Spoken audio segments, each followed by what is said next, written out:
ছাদ বাগানে চেরি হোক, সেটা প্রায় সব বাগানই চাই। কিন্তু অনেক ক্ষেত্রে দেখা যায় গাছ নিয়ে পরিচর্যা করেও তাতে ফল ধরছে না, গুটি সেট হচ্ছে না। আজকের এই ভিডিওতে চেরি গাছ এর যত্ন পরিচর্যা সম্পর্কে আলোচনা করা হবে। তো চলুন শুরু করি।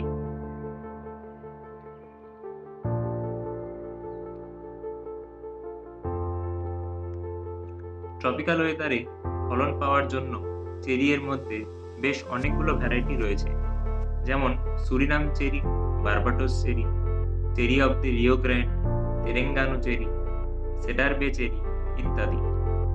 যার মধ্যে উল্লেখযোগ্য বার্বাটোস নামক চেরি বাজারে খুব স্বল্প মূল্যে পাওয়া যায়। এই চেরি খেতে এতটাই টক যে ডাইরেক্ট খাওয়া বেশ কঠিন, তবে ভিটামিন সি এর দিক থেকে এই চেরি অনেক এগিয়ে। ভিডিওতে আলোচনা করব সবচেয়ে কম পরিচর্যা যত্ন দ্বারা খুব তাড়াতাড়ি ফলন দিতে সক্ষম সুরিনাম চেরি এর উপর। এই চেরি গাছ মূলত সিডলিং থেকে করা হয়, তাতে ফলন পেতে 2 থেকে 3 বছর সময় লাগতে পারে। আমার এই গাছটি সিডলিং এর ছিল, কিন্তু এই গাছে 1 বছর থেকেই ফল ধরতে শুরু করে দিয়েছে। আপনার চাইলে এই চেরি এর গ্রাফটেড গাছ নিতে পারেন, তাতে 1 বছরের মধ্যেই ফল পেয়ে যাবে। যদিও সেই চেরি গাছ সব জায়গায় অ্যাভেলেবল পাওয়া খুব কঠিন, পাওয়া গেলেও খুব ব্যয় সাপেক্ষ। সিডলিং এর গাছটিতে তাড়াতাড়ি ফল আনতে একটি টিপস অবশ্যই আপনাদের সাথে শেয়ার করব, তাই ভিডিওটি অবশ্যই দেখতে থাকুন। সুরিনাম চেরি এর মধ্যে মূলত 3টি জাত লক্ষ্য করা যায়, যার মধ্যে রয়েছে রেড সুরিনাম, ব্ল্যাক সুরিনাম এবং জিলস ব্ল্যাক সুরিনাম। ভিডিওটিতে যে গাছটি দেখতে পাচ্ছেন সেটা রেড সুরিনামের লিঙ্গের গাছ।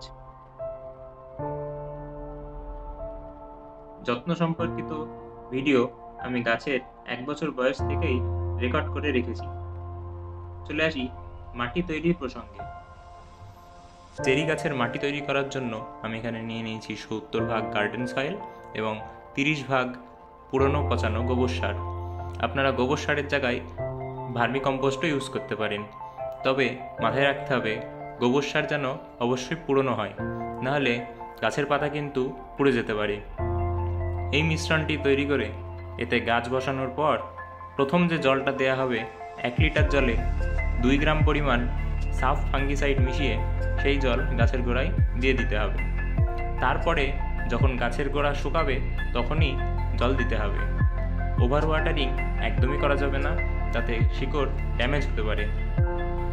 মাটি তৈরি করার একটা ডিটেল ভিডিও এই চ্যানেলে আনা হবে, সেই ভিডিওটি অবশ্যই দেখে নেবেন। সেই ভিডিওতে বিভিন্ন গাছের প্রয়োজন অনুযায়ী কী ধরনের কি মাটি তৈরি করতে হয় ইন ডিটেলে বলা থাকবে। ডিসেম্বর থেকে জানুয়ারি এই সময় গাছ ডরম্যান্সিতে থাকে, তাই এই সময় গাছকে একটু জলটান দিতে হবে। জলটানের ফলে গাছের কিছু পাতা হলুদ হয়ে ছুটতে দেখা যাবে, এতে ভয় পাওয়ার কোনো দরকার নেই।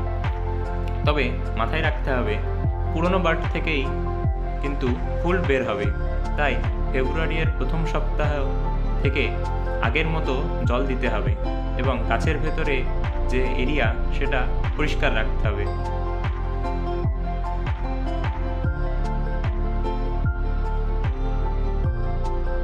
ভিডিওতে দেখতে পাচ্ছেন গাছটি যখন বড় হয়ে গিয়েছে তখন আমি গাছের ভেতরের ডালগুলো এইভাবে কেটে দিচ্ছি। যে সমস্ত ডাল গাছের ভেতরের দিকে গ্রোথ নিয়েছে সেই সমস্ত ডালকে কেটে বাদ দিতে হবে। এখন আসি সেই টিপসের উপর। যাদের গাছে এখনও কোনো দিন ফল আসেনি তারা গাছের যত ডাল রয়েছে সব ডালের অগ্রভাগ 2 ইঞ্চি করে কেটে দেবেন এবং হাত দিয়ে বেশ কটা পাতা ঝরিয়ে দেবেন। এটিকে ফোর্স ডরমেন্সি বলা হয়। এই কাজটি ফেব্রুয়ারি মাসের প্রথম থেকে দ্বিতীয় সপ্তাহের মধ্যেই করে ফেলতে হবে। এরপর যে বার্ডগুলো থাকবে সেগুলো মোটা হতে থাকবে, তারপর ফুল বেরোনোর চান্স অনেকটাই বৃদ্ধি পাবে। দেখতেই পাচ্ছেন গাছের ক্যানোপি এরিয়াতে যতগুলো ওয়াটার শুট ছিল বা যে ধরনের ডাল গাছের ভেতরের দিকে গ্রোথ নিচ্ছিল সেই সমস্ত ডালকে আমি কেটে বাদ দিয়ে দিয়েছি, তাতে এতগুলো অদরকারি ডাল বেরিয়েছে। আপনারাও চেষ্টা করবেন গাছের মেন কাণ্ড বরাবর যদি কোনো ডাল গ্রোথ নেয় তাহলে সেগুলোকে কেটে বাদ দিতে।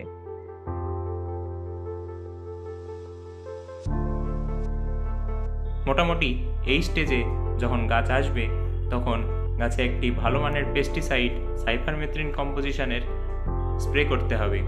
আমি এখানে প্রফেক্ট সুপার 1 লিটার জলে 1 ml দিয়ে স্প্রে করেছি। এরপর আর কোনো স্প্রে করা যাবে না। ফুল থেকে গুটি সেট হওয়ার পর গাছে সার প্রয়োগ করতে হবে। চলে আসি সার প্রয়োগের প্রসঙ্গে। সার হিসাবে আপনাদের একদম সহজ সার তৈরির পদ্ধতি দেখিয়ে দিচ্ছি, যেটা সমস্ত রকম গাছেই আপনারা ইউজ করতে পারেন। শুধু মাথায় রাখতে হবে ছোট গাছ বা ছোট টবের ক্ষেত্রে এবং বড় গাছ বা বড় টবের ক্ষেত্রে এই সার কম বেশি করে প্রয়োগ করতে হবে। সার তৈরির জন্য আমি এখানে নিয়ে নিয়েছি 500 গ্রাম গোবর সার, তার সাথে 200 গ্রাম বোন মিল এবং 200 গ্রাম হর্ন মিল।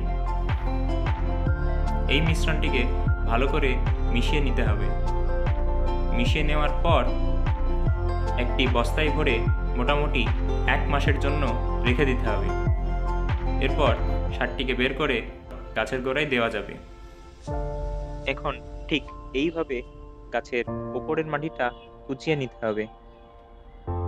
আমি আগের থেকেই ওপর থেকে ঘাসগুলো পরিষ্কার করে রেখেছি, তবে বেশি খোঁচাকুচি করা যাবে না। মোটামুটি আলতো হাতে যেটুকু হয় সেইটুকু করলেই হবে। এইভাবে কুচিয়ে নেওয়ার পর আমি এখানে সাগরিকা জেড প্লাস প্লাস নামের মাইক্রোনিউট্রিয়েন্ট ইউজ করছি। আপনারা চাইলে ইউজ করতে পারেন। যে সারটি আমি তৈরি করে রেখেছিলাম তার সাথে আমি একটু কাঠের গুঁড়ো মিশিয়ে নিয়েছি। যেহেতু এই টাইম থেকে রোদের প্রকোপ বাড়তে থাকে, তাই গাছের গোড়া খুব তাড়াতাড়ি শুকিয়ে যায়। গাছের গোড়া শুকিয়ে যাওয়া এবং সেই অবস্থায় যদি গাছে ফল থাকে, সেই ক্ষেত্রে ফলের খুব ক্ষতি হয়।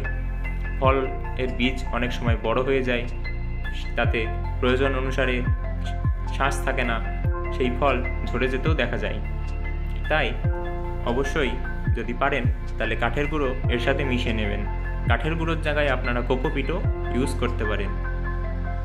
এইভাবে সারটিকে ভালো করে দিয়ে একটু জল দিয়ে দিলেই মেন কাজ কমপ্লিট। যেহেতু আমি আলাদাভাবে এনপিকে 0050 স্প্রে করিনি, তাই আমি গাছের গোড়ায় এখন এনপিকে 0050 দিচ্ছি। এটি প্রত্যেক 10 ইঞ্চি টব থেকে 12 ইঞ্চি টবের জন্য গাছের গোড়ায় 2 থেকে 3 গ্রাম দিলেই যথেষ্ট। চেষ্টা করবেন ভালো করে ছড়িয়ে দেওয়ার, যাতে এক জায়গায় এটি না পড়ে। আমি এখানে অনুখাদ্য হিসেবে নিয়ে নিয়েছি মোবোমিল। এটি আমি 1.5 গ্রাম পরিমাণ নিয়ে সেটাকে 1 লিটার জলে গুলে এই গাছে স্প্রে করছি।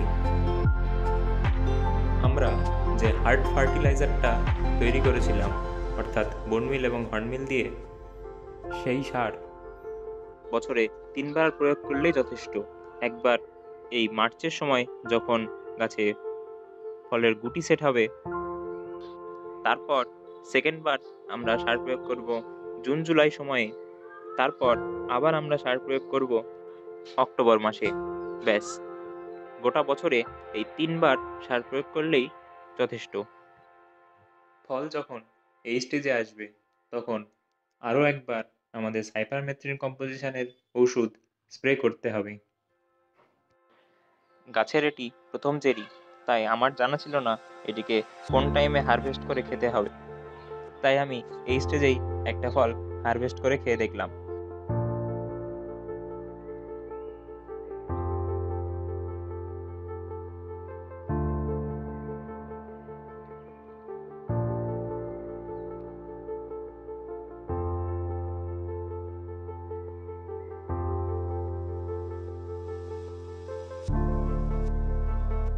এরপর পাখিদের উপদ্রব থেকে বাঁচার জন্য আমি ফলগুলোকে এইভাবে মশারি দিয়ে ঘিরে দিই। এই চেরি যখন পেকে রেডি হয় তখনই মশারির মধ্যেই থেকে যাই। মশারি থেকে এইভাবে চেরিটা নিয়ে খেয়ে দেখলাম, এটা কিন্তু বেশ মিষ্টি। বোঝার উপায় নেই এটা আমাদের এই ট্রপিক্যাল ওয়েদারে হয়েছে। এছাড়াও আমার সংগ্রহে ব্ল্যাক সুরিনাম এবং জিলস ব্ল্যাক সুরিনাম এই দুটোও আছে।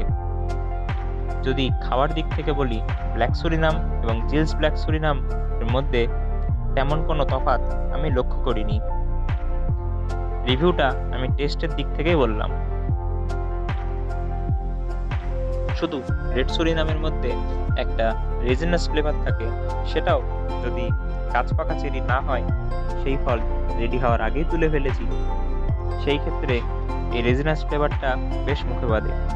কিন্তু গাছ পেকে পড়ে গিয়েছে এইরকম চেরি যদি খাওয়া হয়, তাহলে এর টেস্ট সত্যি অতুলনীয়। এখন স্ক্রিনে যে চেরি গাছটি দেখতে পাচ্ছেন, এটি হলো ব্ল্যাক সুরিনাম চেরি। এই গাছটি থেকেও আমি বেশ অনেকবার ফল পেয়েছি। এটিও একটি সিডলিংয়ের গাছ। এখন বর্তমানে দেখতে পাচ্ছেন ফুল এসেছে। এর পাশে যে গাছটি দেখতে পাচ্ছেন, এটি হলো জিলস ব্ল্যাক সুরিনাম চেরি। এটি একটি গ্রাফটেড গাছ। এতেও আমি বেশ অনেকবার ফল পেয়েছি।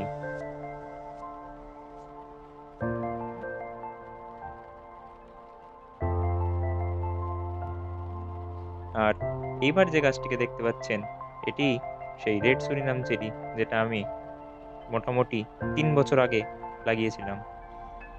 এতে সব থেকে বেশি ফল এসেছে, যদিও এটি বাকি দুটোর থেকে সব থেকে বড় জায়গায় আছে। এটি বেশ ভালো রকম ডরমেন্সিতে গিয়েছিল এবছর। প্রত্যেকটা ডাল ফুলে ভর্তি। ভিডিওটি দেখার জন্য অসংখ্য ধন্যবাদ। এরপর যদি এই গাছ সম্পর্কে কোনো প্রশ্ন থাকে, সেটা অবশ্যই কমেন্ট বক্সে আমাকে লিখে জানাবেন। নতুন হলে চ্যানেলটিকে সাবস্ক্রাইব করবেন, কারণ এই চ্যানেলে পরবর্তীতে আরও বিভিন্ন ধরনের ফলের যত্ন এবং ফল সম্পর্কে বিস্তারিত তথ্য আনা হবে।